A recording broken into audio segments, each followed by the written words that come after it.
आज हम एम.ए. पूर्वार्ध में मारवाड़ के शासक राव मालदेव के बारे में अध्ययन करेंगे। मारवाड़ के इतिहास में राव मालदेव का राज्यकाल मारवाड़ का शौर्य युग कहलाता है। राव मालदेव अपने युग का महान योद्धा, महान विजेता और विशाल साम्राज्य का स्वामी था। उसने अपने बाहुबल से एक विशाल साम्राज्य स्थापित किया। राव मालदेव मारवाड़ का वह राजा था जिसे 2 बार हिंदुस्तान के इतिहास को बदलने का मौका मिला।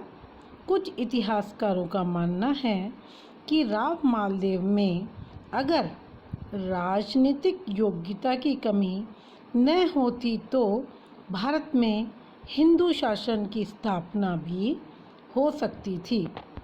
राव मालदेव ने सिवाना, जैतमलोद, राठौड़ से चौहट्टन, पारकर और खाबर परमारों से, रायपुर और भाद्राजून सिंगलों से, जालोर बिहारी पठानों से, मालानी महेचों से, मेड़ता वीरमदेव से, नागौर सांभर डीडवाना मुसलमानों से, अजमेर सांचौर चौहानों से छीनकर जोधपुर अर्थात मारवाड़ राज्य में मिला लिया।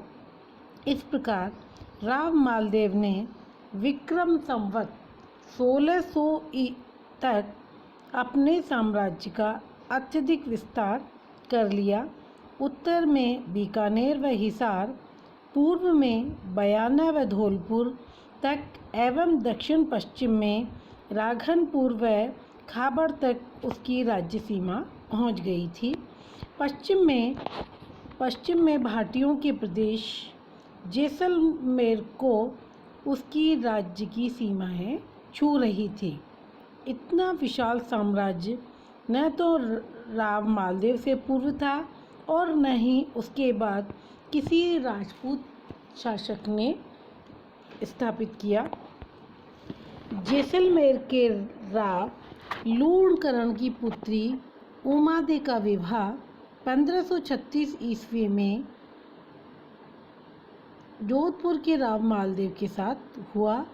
विवाह के उपरांत मालदेव व उमादे में अनबन हो जाने के कारण राजस्थान के इतिहास में रानी उमादे को रूठी रानी के नाम से जाना जाता है। रानी ने अपना संपूर्ण समय तारागढ़ दुर्ग में व्यतीत कर दिया। राव मालदेव वीर थे लेकिन वे जिद्दी भी थे।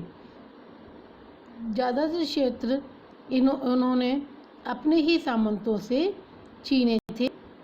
विक्रम संवत 1551 अर्थात 1535 ईस्वी में मेड़ता पर आक्रमण कर मेड़ता राव वीरमदेव से छीन लिया।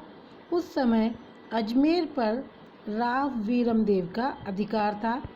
वहाँ भी मालदेव ने अधिकार कर लिया।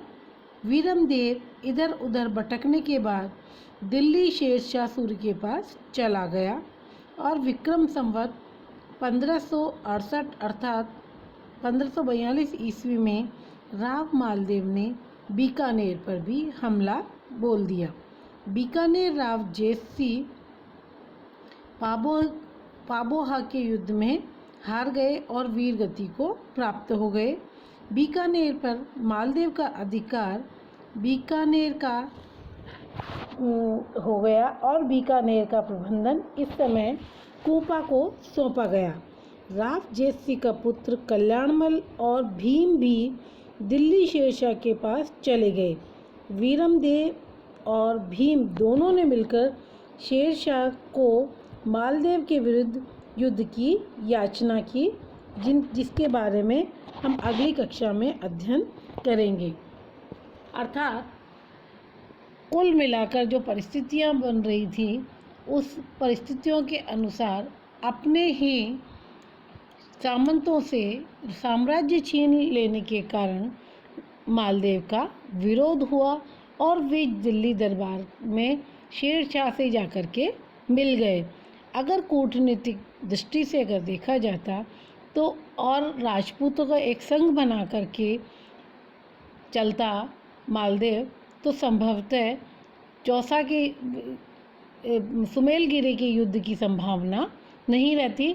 लेकिन बाद की परिस्थितियों में शेरशाह के युद्ध का सामना करना पड़ा और उस युद्ध के परिणाम स्वरूप राव मालदेव यद्यपि उस युद्ध में काफ़ी वीरता से लड़ा, लेकिन